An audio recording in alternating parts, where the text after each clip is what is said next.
Welcome everyone. Welcome to Friday's report out here at the LGI. Nice change, isn't it? Good.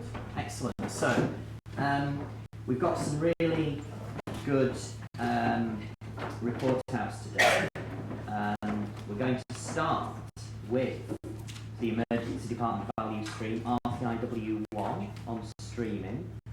So I can see the team ready and raring to go, Steve.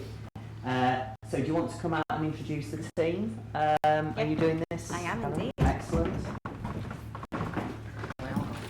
Come on, guys. We weren't joking.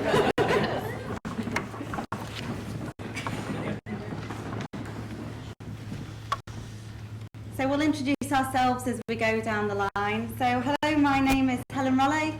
I am a KPO specialist and the lead for the clinical value streams. And it's been my pleasure this week to be the workshop lead for the first RPIW in the emergency department. So we began our week this week with the patient at the heart of our improvement work. What we really wanted to do was to really focus upon the patient journey coming through the streaming process using the Leeds improvement method. So our project form, as I've said, our process that we focus on has been the streaming process. We know that the flow of patients coming through the department, the emergency department, is absolutely fundamental to providing safe and efficient care for our patients. Our sponsor challenge. So it was to remove the non-value added elements of our streaming process. Seems quite simple. Hello, my name is Natasha Bizet. I was team lead for this RPIW. This is our target process report. And the metrics that we use this week to focus the team, we really wanted them to link back to our value stream metrics as a whole. So a few of the key ones to point out are the quality defects, the patient being unaware of the next step in their journey. 76% of patients, when we asked them, weren't really aware of what their next step should be. And that linked back to our high-level metrics around patient communication. The quality defects, for us, it was an unnecessary arrival in the department with regards to cross-site transfers from St James's to LGI with the paediatric patients. But what we found was that linked into our metric about patients leaving our department without actually being seen. Some of those patients were lost in transit. And the really interesting one for us this week was our lead time. We put it up there as a consequence measure. And what we said was, when we think about lead time, we always think of the way of making that better is to make it quicker. But we wanted to give the team this week the freedom and the understanding that we get that to add that value in, you might actually have to extend that lead time. So we kept our target the same as our baseline. We wanted to really point out that it was an absolute consequence. We would carry on measuring it, but they were free to add in where they felt they needed to. This is our tap time. So this was an indication of how quickly we needed to see a patient through our process to be able to meet our demand. Although ED is a 24-hour service, streaming nurse is only there from 10 till 10. That gave us 12 hours and 720 minutes to see 206 patients on average, which meant that we needed to put a patient through our process of screening every 3.5 minutes. Hello, my name is Anthony Warren and I'm the joint process owner for the RPIW. So this is our high-level value stream map, and this is from when the patient arrives at ED to when they're discharged after they receive treatment. But for the purpose of the RPIW, we were just looking at streaming. So the lead time from reception was 2 minutes 44 seconds, and we noticed that the first triangle, we had 5 patients, which is the WIP, which is the work in process. So the first point is where the patient joins the queue for the streaming, and it ends once the patient has been directed to a care group. We noticed that the process to start with was 0% value added because patients were stood waiting to book in, and the first question was also 0% value added as it's duplicated information from what reception have also gathered. We then ask medical questions, and at that point we don't do anything with that information, so again it's still 0% value added. It's not until we direct the patient round to the department where we're adding value to that patient's journey. And that was 80% value added. And that's because 20% of the time patients were unsure of where they were going or the next step in the process. That gives us a lead time of 96 seconds. At the top are our Kaizen bursts, which is the waste that we're looking to remove during the process.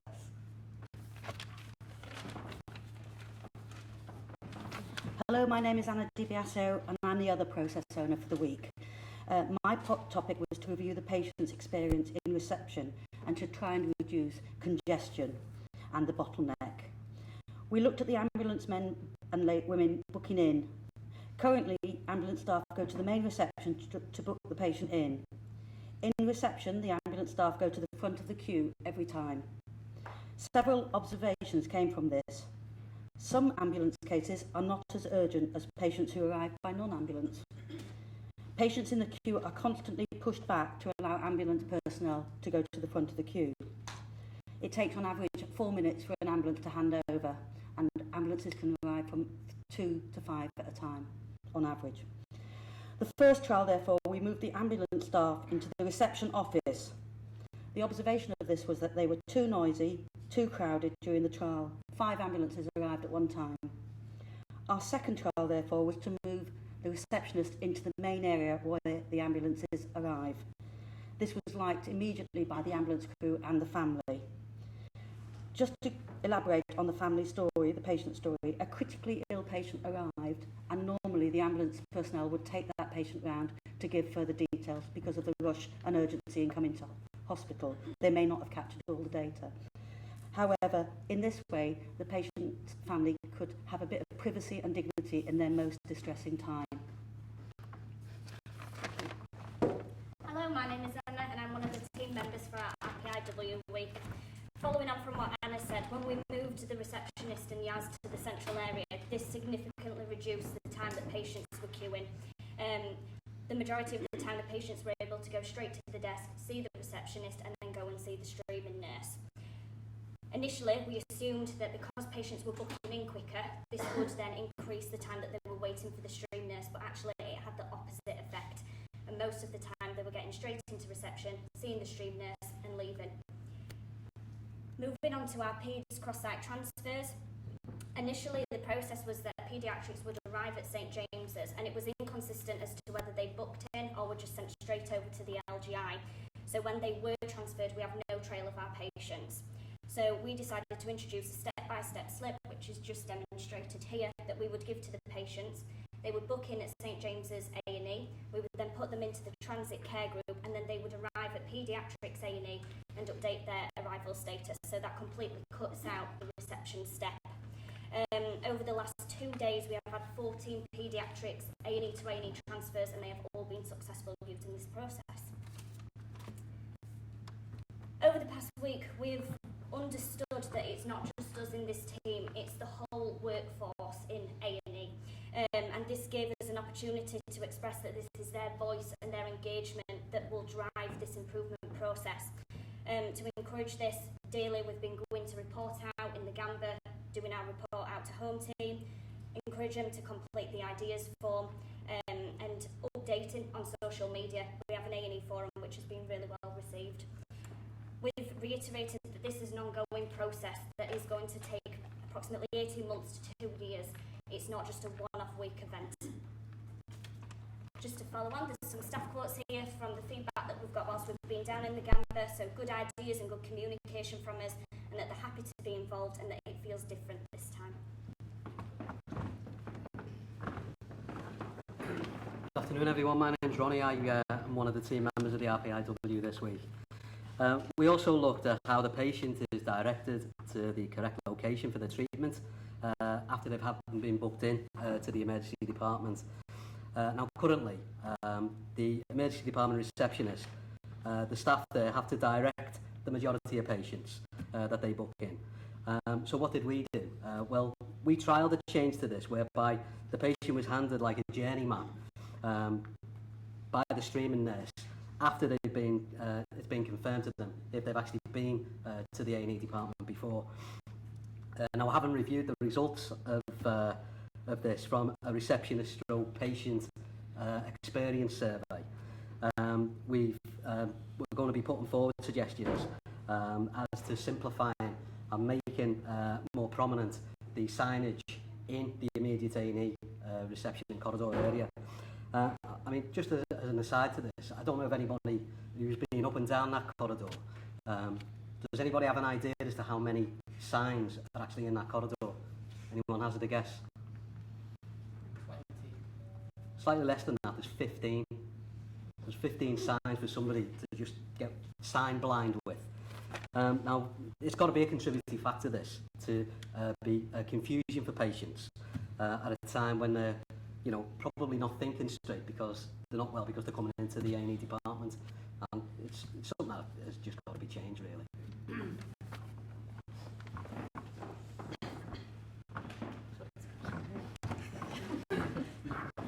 Hello, my name is Tara. I've been a team member for this RPIW week. So this week we've really made sure that we've involved patients every step of the way to get their feedback. A good example of this is in relation to the types of questions that the receptionist asked at the check-in. So some of the feedback we got from our receptionists is that they felt a bit uncomfortable asking all the questions. So for example, gender or religion. However, once we spoke to patients about this, every single one of them said that they understood why we had to ask this at reception and that they would be happy to answer it. It's also been important for us to understand our current process in order for us to improve in the future. We did this by mapping out every question a patient could be asked from the moment that they walk into the reception area until the moment that they leave.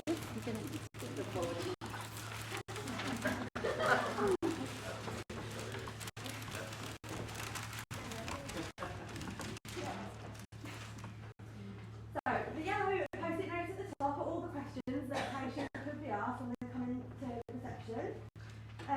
The top pink row is whether or not the question is standard. So, for example, quite a lot of these would only ask if you're registering for the first time. The blue set is why we asked them. So, the majority of these are due to the emergency care data set or due to demographics or patient safety. And then at the bottom is what we deduce to be type 1 or type 2 weights. I know myself and all the team found this a really powerful tool, and I'm sure that you will all be as shocked as we are to discover that the point that the patient first speaks to a nurse in reception is over here. And I also think you'd be really shocked to understand how many questions it is until anyone asks the patient why they're in A&E today, and that is question 17. So we asked the people 17 questions before we even asked why they're in today. So we're going to use this information to take this work forward and how we can further improve.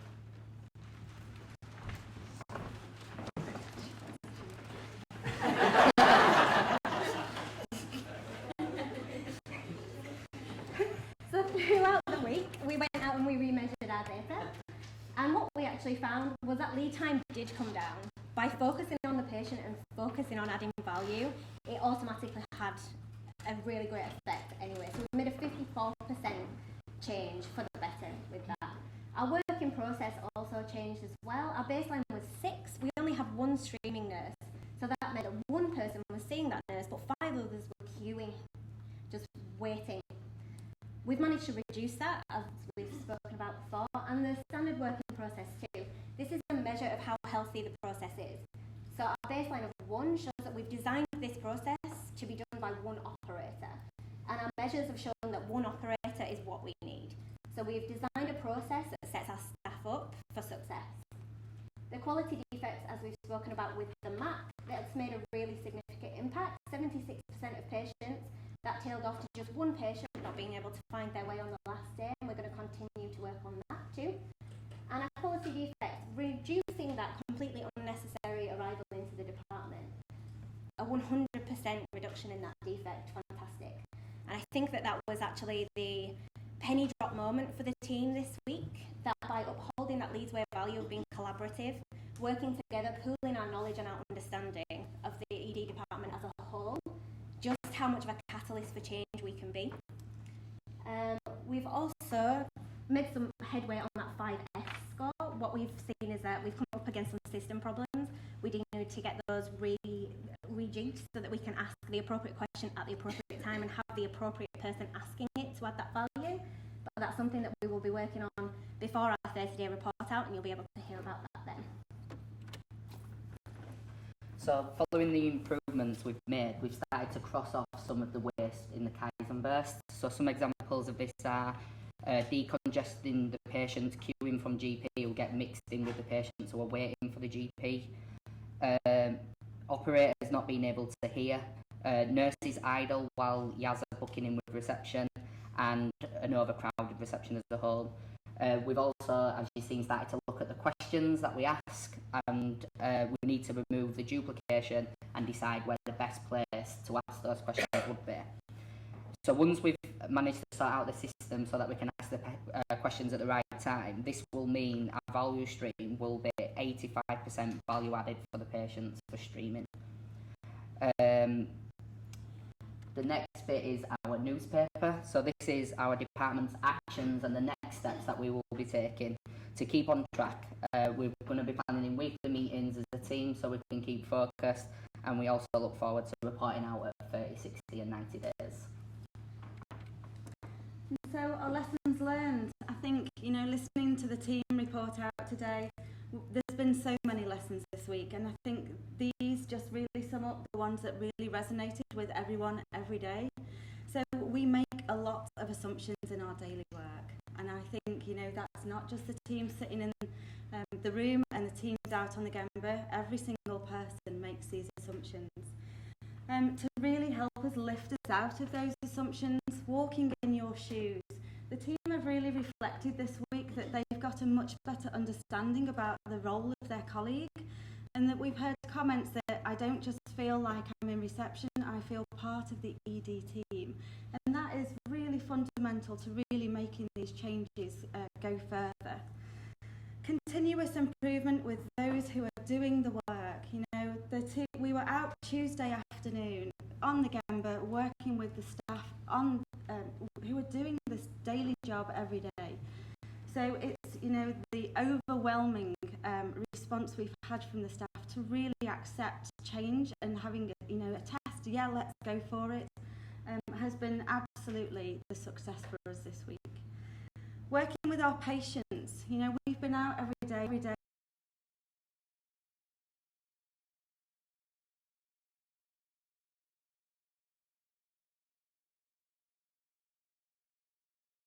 Fantastic. We've provided our feedback to them, they've provided their feedback to us, and we've listened to that. Our sponsors, David and Robin, the support staff, KPO as ever. Today we're not quite a full team. There were 3 other members that have contributed to our away team. So Joe, Katie and John, we hope we've done you proud. Our reception staff, as we've said, we've been in their workspace a lot this week. The admin staff in X38, Yaz, the paramedics, can you just do this for us? Yeah, sure. Away we go. They were absolutely brilliant. And catering, Joanne, who has fed us all incredibly well this week. And so we began with the patient at the heart of our continuous improvement journey. I hope to reflect the rest of the team that we've really stuck to that this week. Every single challenge we've had is what about the patient? We've used our Leeds improvement method. Our ideas have been based upon improvement methodology, and I hope you agree they've done a good job. Thank you.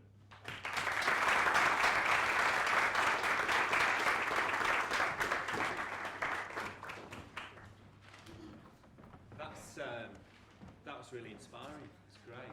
Really, really good to hear that. And loads of questions, but I'm containing myself because we take questions at the end of all of the report outs. But I got a really strong sense of the level of commitment and the change and putting some of those changes into action, and just to see when we define things as what doesn't add value for patients, just what it draws out. And I thought that role of, that was amazing, wasn't it? If ever there were a visual representation of kind of the processes that we use as customer practice and how we should unpack them and change them, it was that. I thought that was great.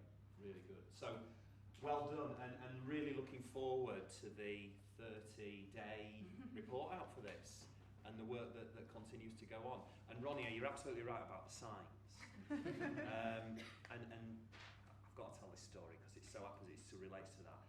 I wanted to phone in for Radio Leeds, where people were ringing in asking me about questions about the hospital.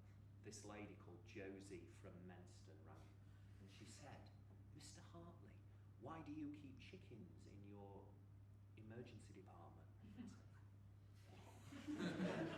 She said, "You have a sign on a trolley that says, 'Please do not sit or lay on this.'" She said, "Chickens lay. People lie." So this is true. This is true. So there you go. So signs matter. Okay. So next, yeah. So next up, we've got the ophthalmology outpatients value stream. So guys, if you want to come and present, it'd be great.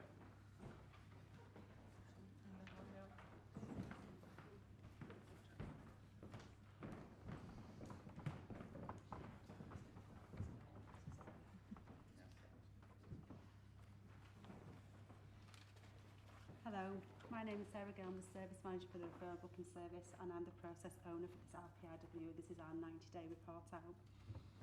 So our report out, just to refresh you, was to focus on streamlining and improving the booking process for follow-up outpatient appointments for the ophthalmology department for their patients. I'm pleased to report out that our metrics at our 90-day position are almost all green, which evidences the hard work the teams have put into this to continue the discipline to strive to deliver what we set out to achieve at the beginning of the RPIW in January. I'm just going to focus on a couple of them. So the baseline that you can see at the top was actually our lead time regarding how long it took the IBS team to actually book an appointment. We started off in January, it took us 21 minutes and 12 seconds to book a appointment. We're now actually delivering that within 3 minutes and 52 seconds, which is within our 5 minutes. That is our time for us to be able to deliver that. And as you can see, that the CSU have gone down from where it was taking them 2 minutes, and actually they've remained at 0 right throughout this process. The other one that I wanted to focus on was actually the amount of patients that we now book with choice.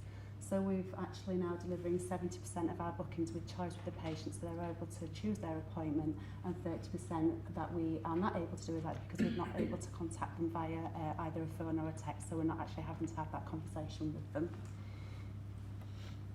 Our newspaper is a very similar story. We're actually up to 100% for most of our deliveries on the newspaper, with the exception of number 5 and number 6. So I'll just talk about those in more detail.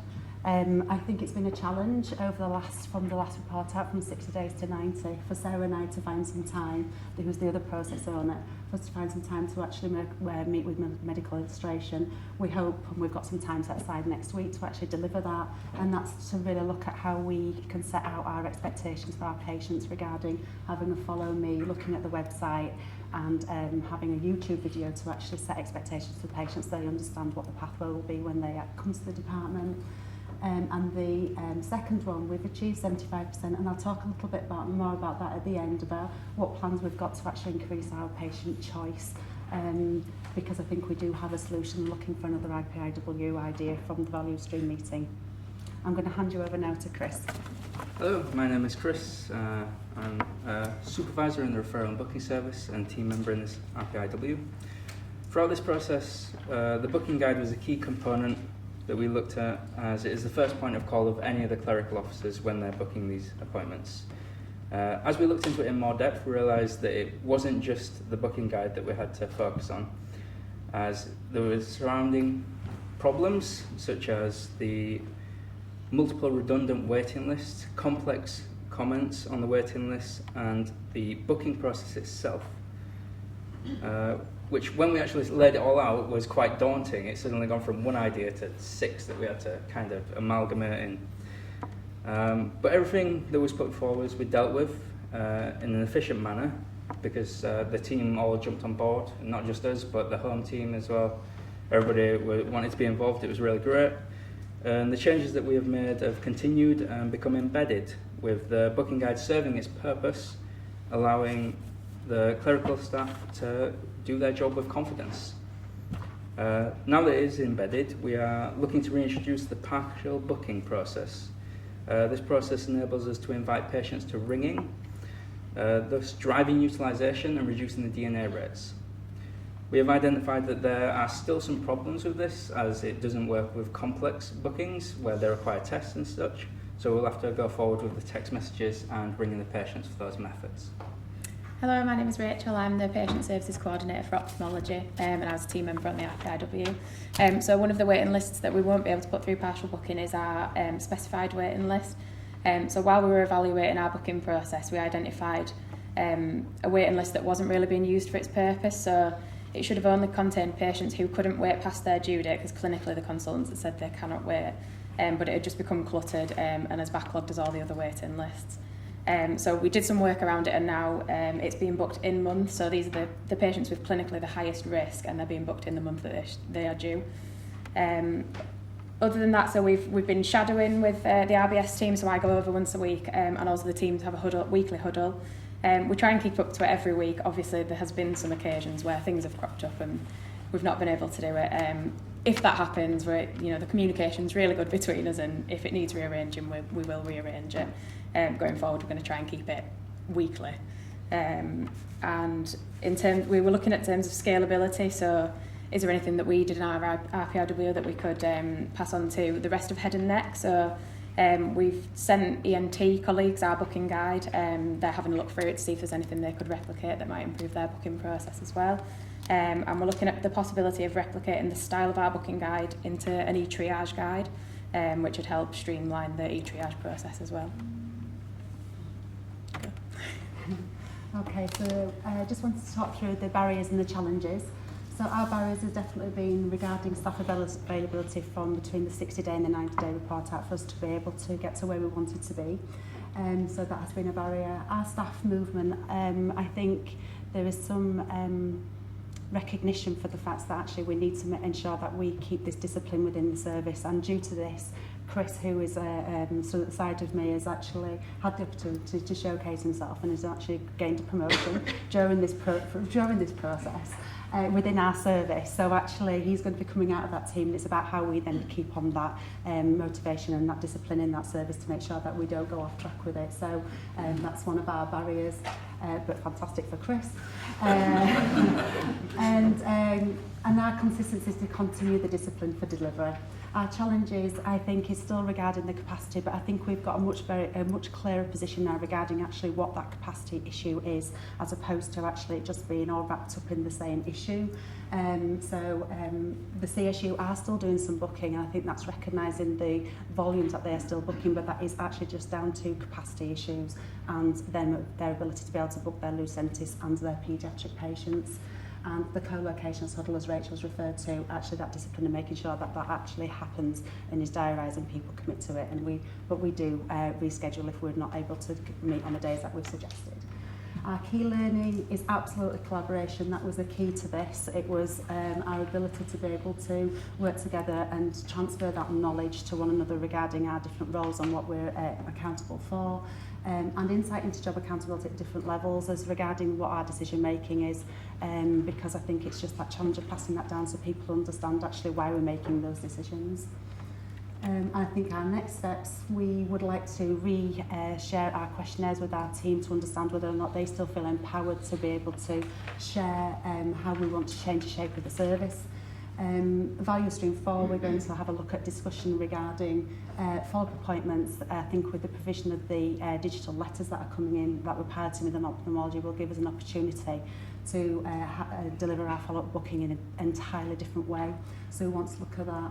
And then the ophthalmology comms that Sarah and I will be working on regarding the Follow Me YouTube and website.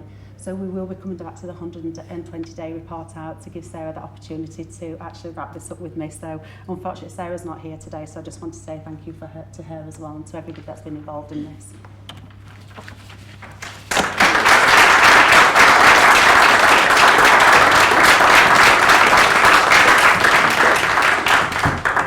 Fantastic.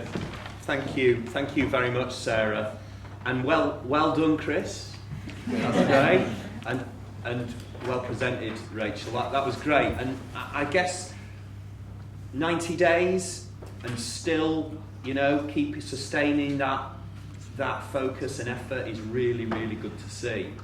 And also, I was really heartened by the fact that this work and the kind of opportunities that we're able to create for each other in terms of development, personal development, as well as developing the service is absolutely there. So that's really, really good to hear. So, yeah, brilliant. And again, let's save up some questions for colleagues at the end. Right, moving on to critical care, the neurosciences value stream. Yeah, Alex, floor is yours. Waste Week share. Yes. Excellent. Yeah. Hi everyone, my name's Alex Diggles, I'm the business manager for critical care. Sorry, my name's Paula Dannett and I'm senior sister on cardiac ICU, part of the Waste Week. Unfortunately, Tracy can't join us because we're under some operational pressure over at Jimmy's. We'll crack on. So we have a really good quality and safety team within adult critical care, and they do various focus weeks, looking at different parts of our clinical focus. So we thought, why not do a waste week as well? We can include waste reduction in that. So last year we had our first waste week. We looked for full MDT involvement, so we had involvement from our nursing colleagues, we had some medical involvement as well, our management team, so we got really good engagement across the full CSU. We decided to do it kind of by meeting slots, so booking rooms, trying to get people away from work and focus really tightly on waste. And it was successful. We had 194 ideas come out of this, which the team took away. We looked at which of the 7 wastes they would help us deal with, ease and impact, and whether they had any financial consequences.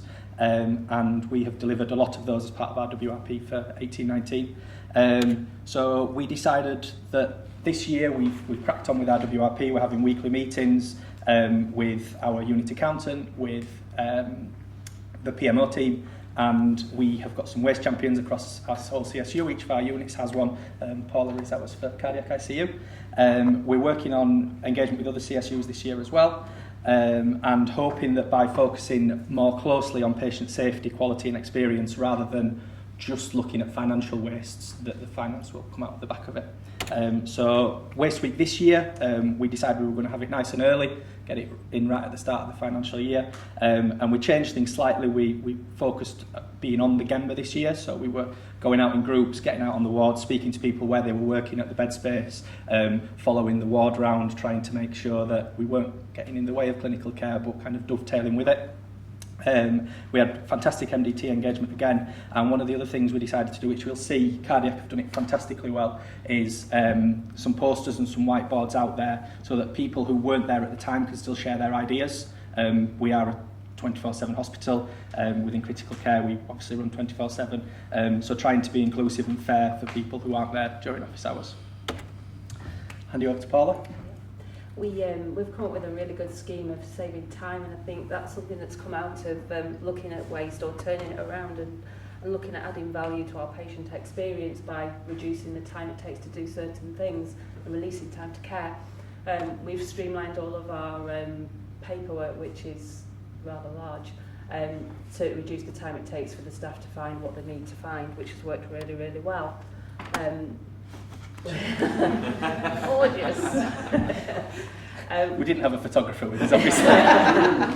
We've tried to engage the staff and again turn things around from talking about waste and looking at what adds value to our patient experience. And by doing that, certainly as nurses, we always want to deliver the best care despite how we're feeling. So turning it around to saying, right, what can we do to add value to our patient experience really, really invigorates the staff and gets them thinking about saving and reducing waste. But changing the emphasis has really, really helped us move forward and come up with some fantastic ideas. Moving equipment so that it's all in one place rather than going to several places. Sounds so simple, but you don't think about it when you're doing it.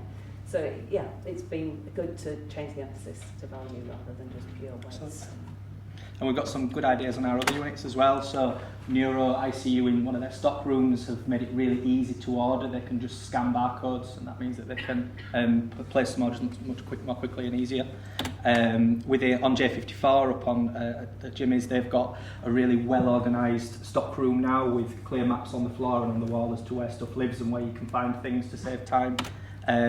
They have some really good production boards up in their seminar room and for staff to be able to see, looking at financial sustainability, being really open and honest with where we are. And it wasn't filled in at the time, it was kind of in between being done, but they're putting all their quality metrics up as well. And they have a fantastic Rocks in Your Shoes board in their break room, so when staff are having a bit of a moan at break time, it can go up on there, and it's we're going to take some of those ideas and try and deliver them moving forwards. So in terms of results, last year's was really successful, fully delivered IWRP, and that there were some of the key work streams that we focused on. This year we're well on the way. We've got some of the value streams there that we're going to be focusing on to try and improve and deliver IWRP. And just bits and pieces from this week that we've kind of learned as we've gone through the week. So we're going to do some better coordination with supplies, ordering better across our units, surprising how we think we do that well, but actually speaking to each other, there's definitely room for improvement there. Looking at the size of consumables, so where stuff is going to be used, whether we're buying it in the right size. Working with our colleagues in informatics to look at a hardware review and whether we can try and assess and remove some duplication of work. And a big project is we're going to be looking at blood testing throughout the year and working out what efficiencies we can build in there. And I think the key thing that we've taken out of it is to try and do this more often, to get out on the Gemba, to be with our staff and to be talking about value and waste. We think we do it, and then I think when we actually do it properly and we take time to do it, it really shows. And I think with working with the Waste Champions, we've talked about trying to get that more coordinated and involve that better for the rest of the year. So they're our Waste Champions, fantastic team, really deliver good work for us. Thank you.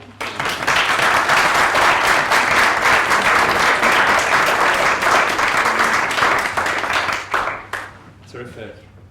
Great, really, really good to see, and I love the Rocks in Shoes board with all of those things on, and nice as well to see the psychology support as well on there in terms of health and well-being spotted. I think, Paula, your point about value kind of connects with the ED value stream about adding value, and this we've moved from cost improvement programme to focusing on waste reduction, which is getting colleagues focused on that, because waste, as we know, is everywhere. There's 7 types of waste and on, but that further step about understanding everything we do through what is adding value to patients, as you say, probably really gets our colleagues, I think, motivated about improving that, and that I sense makes a connection with the work we're doing overall. So great to see, and again, really good and great results, and well done on achieving the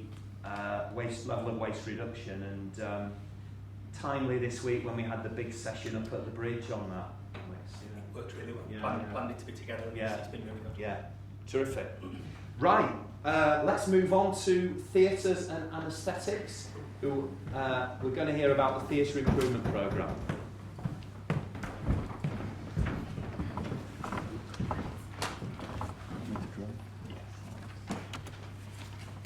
Hi there, my name's Rob, and I work in theatres and anaesthesia. Hello, my name's Gareth Dolby. I'm the service manager at Chapel Allerton, and I was the lead for this programme up there. So at the end of 2017, basically NHSI helpfully pointed out to us that out of all the trusts in the north, we had one of the largest opportunities to improve our number of elective cases completed within our existing capacity. So while this isn't specifically a Leeds improvement project or a project with the KPO team, I think you'll see the strands of Leeds improvement run all the way through it, and particularly the values of LTHT run all the way through this project. We started off with the hypothesis basically that because we had the opportunity, therefore there must be something about how we were allocating our patients to our available capacity. So our hypothesis basically was that we're not scheduling as appropriate as we could. We did recognise that there was no consistency in our scheduling, and therefore standardisation would probably be key to this. but also that there was good practice within all the areas we looked at. So this project, while we're going to talk about it overall and CHOC specifically today, it was also in Wharfdale, David Beaver's daycare unit and Chancellor Wing Theatres. The other thing we noticed as well is there was little reflection taking place in terms of looking back about what was the result of our actions we were taking, and actually we saw something quite powerful actually when we looked at that going forward. Like I said, very much this was done in the Leeds way. While we were looking at scheduling, and one of the outputs of our project was a designated scheduling tool. It wasn't just about having an electronic tool, it was about how we used it and how people used it. And it was about the culture and embedding the right behaviours consistently in all of our scheduling areas to ensure we actually saw the positive results. So this is just in a little bit more detail of what the tool looks like. Basically, there's three views to the tool. There's one which is the macro one, which, as you can see, kind of filters down side by CSU. So overall, as a CSU, you could look at what is my opportunity to schedule cases. This is based on the actual surgical time worked out as an average, based on the actual procedure that is listed. So as you list a procedure, the HRG tool and the OPCS tool basically tells you how long that surgeon takes to do the tool. So if he's done 100, it tells you the average of 100 cases. If they've done 10, it tells you the average of 10. That's worked out based on their list length, so basically what we know is our available capacity, and then it will work out for you, is there any opportunity to have put another case on there? So it's really important to note that this isn't just a computer says yes, computer says no mechanism. This is then done, as we say, respectfully, listening to everyone involved in that process to understand, is that realistic? Because sometimes it looks like there's an opportunity, but the surgeon will tell you, actually, this is the second time I've done this case, this is going to be very difficult because it's a bit more of a, X, Y, or Z, or potentially this could go long. And it's about understanding that we don't want to put a patient on the end and cancel them on the day if that case is going to go long. So it's about being respectful and putting the patient first as well. So from a CSU perspective, the project was obviously welcomed, and we needed to get buy-in across all of the staff groups to ensure that we were maximising the utilisation of the resources. So we had to set some kind of goals, shared goals between our admissions team and the company that was in. So what we wanted to do is we wanted to add value to a patient or to the patients. We wanted to add value for staff with the tool that they were using, and we also wanted to ensure that we had sustainability and continuous improvement. And only on Tuesday this week, Rob and I sat and talked through another area that we can use to utilise the capacity within Chapel Allerton, and hopefully over the next 2 or 3 weeks we'll see that roll out. So it's good to see that we have got those key areas in hand. So Rob's described the tool, and what you can see on the screen now is us drilling down into that particular consultant list. So the line that you can see with the 4 red boxes, that's the consultant's list, and then right at the very end it gives us our opportunities. The number 2 is the case time opportunity from the OPCS codes that's drilled through, and then the 4 is against the actual consultant's time that is written down. And this is really important because this is where the conversations have to come in with the consultant to ensure that we're not overcooking it. The top right-hand box is a list of patients that are in reverse chronological order that will fit into those spaces. And then that instigates the communication between our admissions team and the consultant. And to bring this to life, just before Christmas, before we went into the winter pressures, we had a 44-year-old lady who had called our admissions team. She needed a total knee replacement. And the company that she was working for, because she'd been off for quite a long time, had muted that they were going to try and retire on ill health. 44 years old for a total knee replacement, as I've learned in the last 12 months, is quite young. So the team set about to look at the consultants list for 6 weeks and found 2 opportunities. We then went and spoke to the consultant, and we came up with a plan to have this lady put on one of the lists. The result of that was a very happy patient. We managed to do all of that work within 2 hours and give the lady a plan of basically the time to come into hospital and what a recovery plan was. We received a letter from the lady thanking us for everything that we did for her, and she's actually now back to playing hockey. So the result of this tool is patient experience. Rob mentioned that we weren't very good at looking back and learning from our experiences, so the tool allows us to go back and look at the last week's data and so on and so forth. And we're able to then look for further opportunity. So as a consultant gets quicker with the procedures that he's doing, the tool is so intelligent that it will pick up on those times, and actually then the opportunities arise. Again, to bring it to life, a new consultant who started in Chapel Allerton about 14 months ago was overcooking his lists. And that has a second order effect on your theatre staff who are staying late till 6, 7 o'clock every week with the same list. So what we did is we sat down with him and we used the power of the tool and the admissions team to sit down, look at his case mix, look at the complexities and look at the opportunities that were there. So what we did is we started to take cases off. And then as the last 14 months have unfolded, we've been able to add cases back on because he's got quicker, we've got morale back within his theatre team, and we're able to then look at further opportunities where we engage the theatre staff, which is one big thing we learned through this process, to say, we're going to put this case on, are we able to have half an hour just in case? And it's working a lot more streamlined. So that's how the tool adds values to staff. Underpinning and the golden thread to all of this process and to the scheduling tool itself is the scheduling process. When I arrived at Chapel Allerton in May 18, I started to look at the scheduling meeting. At that point, the scheduling meeting was 2 hours and 45 minutes long, roughly, depending on what week it was and how many complex cases we had. And if you're anything like me, unless you're watching Game of Thrones or Ski Sunday, after 45 minutes, my attention span's gone. So today, the scheduling meeting on Wednesday lasted 45 minutes. So if we think about the people that are around that table, we've got theatre staff, we've got physios, occupational therapists, consultant, ward staff, radiology, and a number of other clinical patient-facing disciplines. Over the last 12 months, we've saved 936 hours of those disciplines sat in that room, and they're back down into their work areas, patient-facing. So all those appointments, all those patients coming through that have been waiting while we've been talking, they've now got those appointments back into their streamline. So how did we do that? We looked at the process and we looked at what the clinical team needed to know and what they didn't need to know, and we split our scheduling process into two different parts. On a Monday, we go through our action log, which you can see on the left-hand side of the screen, and this is where our team talk about 6 weeks worth of lists, where the opportunities are, our 642 process, and then we add all that information onto this log, and then this log is a net for everybody to go to. Everybody can go to it and have a look to see what's going on. And that's for managers as well, so it allows me to give assurance to our general manager and ADOPS, and Rob's the general manager for theatres, that we are utilising that time effectively. So you can see, for example, on the 9th of April with this particular consultant, we could have put an extra patient on the list, but after a discussion with him, actually one of the cases was too complex and we needed a bit more time for them. On the right-hand side is the scheduling meeting aid memoir, which is like the Bible for our team now. And it's all the questions we used to ask ourselves anyway, but we were trying to recall those questions, and it's now pictorial on the wall for them to have a look at and answer these questions as we're going through every stage of the process. Okay, so just finally, so the project obviously was over 16 theatre areas. The red bars that you can see was the opportunity on the list per month in those areas.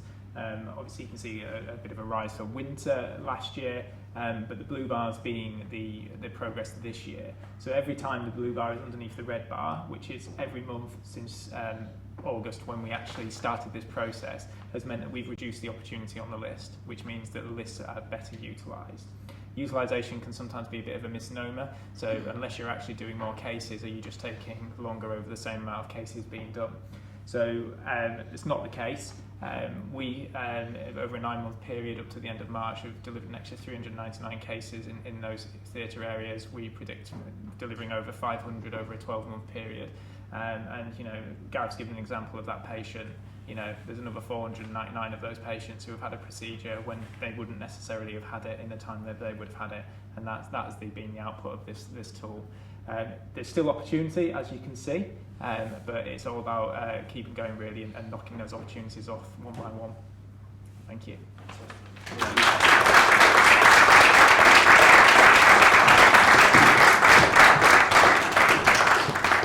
Great, thanks very much, Rob, Gareth. Powerful stuff, isn't it? So that was a great patient story, Gareth, that really sort of brought to life the impact and the many other opportunities and benefits of that. So that's good, really good. So thank you very much for sharing that. And just to emphasise today, I hope all of you that have been involved in the different work have seen the connections between each of them, and I hope some of the things you can learn from one another about approaches and ways of tackling some of the challenges which really come through strongly. So next, always a delight to do this, is to award another one of our colleagues the certification in Lean for Leaders. So I'm delighted to ask Fiona to come out. Fiona Marsh, consultant anaesthetist. Congratulations. And I have here your certificate. Thank Shall you. we get a quick photo to memorialise this? That okay, Stuart? Yeah? Great. Well done. Lovely, thank you very much. I hope you enjoyed it. I did, yes. I Yeah, did. learned a lot. Yeah, Yeah, learned lots, absolutely. yes. And well done for getting through it. It Thank is an you. achievement. It is. Those of us that are doing it and have done it, I mean, it's no mean feat getting through all the homework, but you're finding it useful in terms Yes, of... yeah, and we've made some really important improvements to things. So I'll tell you all about it now. Great, fantastic. Oh, you're going to tell us about it? Oh, great, even better. So firstly, thank you very much for inviting me here today. I'm one of the consultant gynecologists, and I did Lean for Leaders last year, finishing in November. So I'm just going to tell you a little bit about some of the areas that we identified and the work that I did. My value stream was on the bladder installation clinic. So that's a clinic for women who have interstitial cystitis, and if any of you have it or know of anyone who has it, you'll be familiar with what a horrible condition it is. It's where the lining of the bladder is damaged and patients have to go very, very frequently to wee. They get a lot of urgency and a lot of bladder pain. So we do an installation clinic where a catheter is put in. This fluid with substances such as hyaluronic acid is instilled into the bladder. They have to hang on to it for at least half an hour before they pee it out. And I describe it to the patients as though it sort of gives a Vaseline lining to the bladder and improves their symptoms. So that was one area that I'll talk to you a little bit about. There's also long delays for physio in our department, so we're looking at ways of improving and getting some access to patients quick in terms of advice for pelvic floor treatment.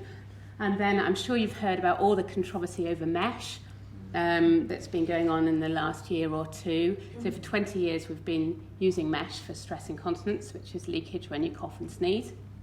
And now that's been paused for a variety of reasons to do with complications from the mesh. So I then trained in laparoscopic copper suspension. I was able to bring some of that work into my Lean for Leaders.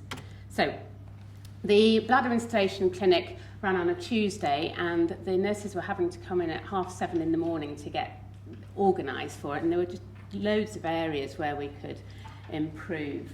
One of the reasons was that each medication, each installation had to be got for the patient on a named basis, so they had to fill in prescription forms. They then had to go through to clinic and wait for a doctor to be ready to sign it. They then had to go down to pharmacy to get the boxes, to come back up to the clinic. Then they had to prepare for each patient, so there was loads of non-value-added time in that, and they had to put the boxes in one bin, but they have confidential stickers with the patient's details in it in another, which involved crossing a waiting area for lots of different other clinics, and every time they crossed it, somebody would say, "Oh, can you tell me if I'm in this and the next place?"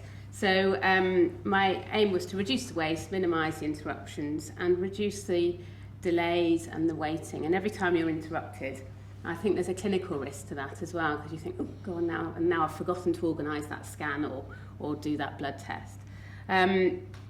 So what did we do? Well, we did 5 S's. There were 2 different areas where all the equipment was. So that involved people trogging from one area to another to try and get all the equipment. So we looked at the 3 different clinics that are done in urogynecology, so the bladder installations, teaching people to catheterise themselves, and then PTNS stands for nerve stimulation for women with overactive bladder.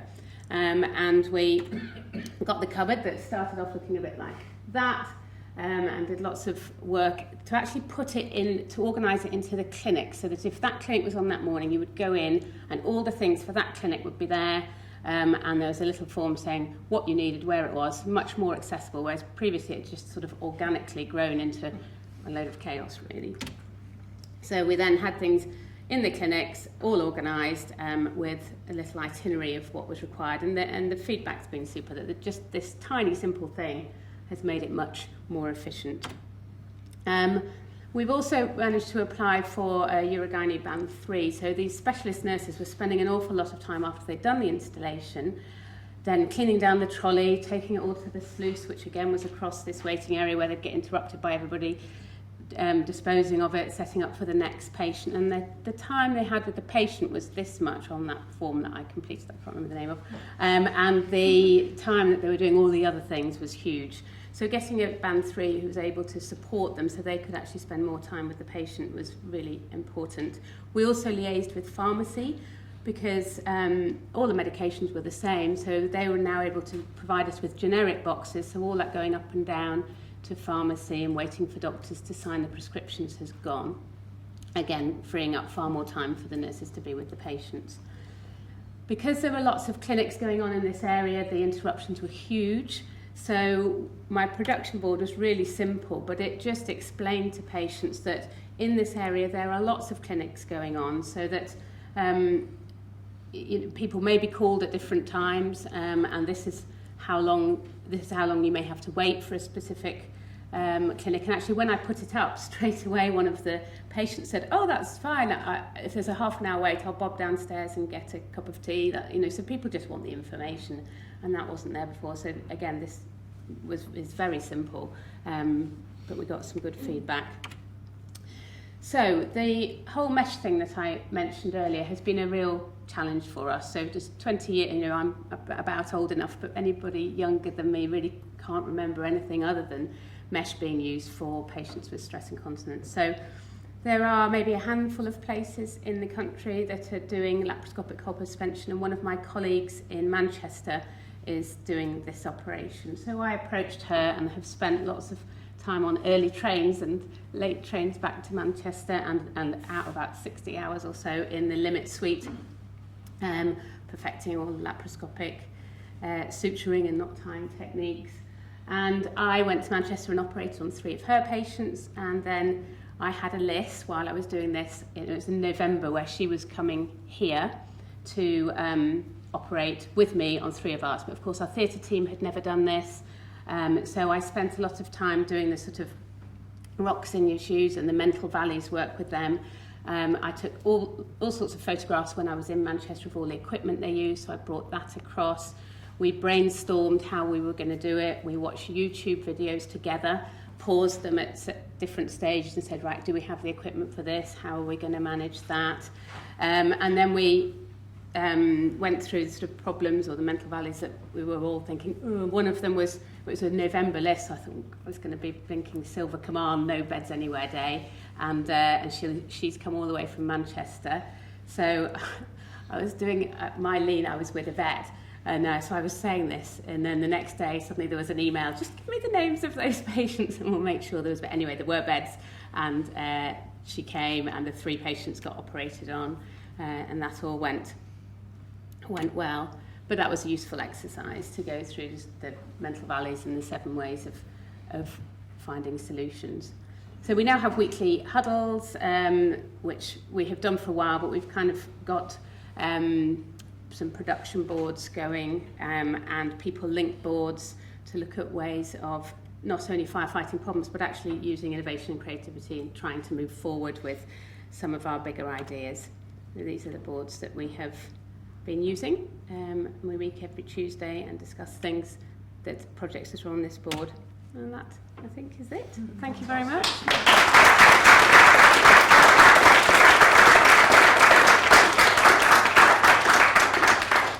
Fiona, that's impressive work. It's great to see, and I can remember actually Yvette telling me about the patients and the example you gave of consultant. So it's great we're able to do that, but really good. I mean, in terms of the urogynecology service and all of the controversy, I know that Bruce Keogh talked about mesh and so on. Really great to see how you've kind of taken that on and work through improvements and use the Leeds improvement method to do that. So, terrific, terrific. Now, I'm respectful, as Helen would always remind me of everyone's time, and we have reached the allotted time in terms of report out, because there's been such a fantastic range of improvements that we've been able to report out on today. I've been blown away by today's report out. So what I'm going to do is say that if you've got questions, make sure that perhaps you send them to Helen, and we can then get some Q&As going, maybe virtually online, rather than detaining you here, because I know you'll all have busy challenges ahead. So, but I do want to say that's been true. What a great way to sort of come to a Friday of a really busy week, to see the fantastic work that all of you have done across a whole range of areas. And I'm grateful to everyone coming along and supporting the teams that reported out. It's always good to have lots of colleagues come to report out. Please spread the word about report out, because I think seeing and listening to the fantastic work that's going on across the whole of the organisation, and nice to do it at the LGI for a change, is really good. Keep it going. I'm really looking forward to seeing the continuation of the report outs on the work that we've seen, and spread the word to your home teams and everyone that's been involved, and thank you very much. It's terrific.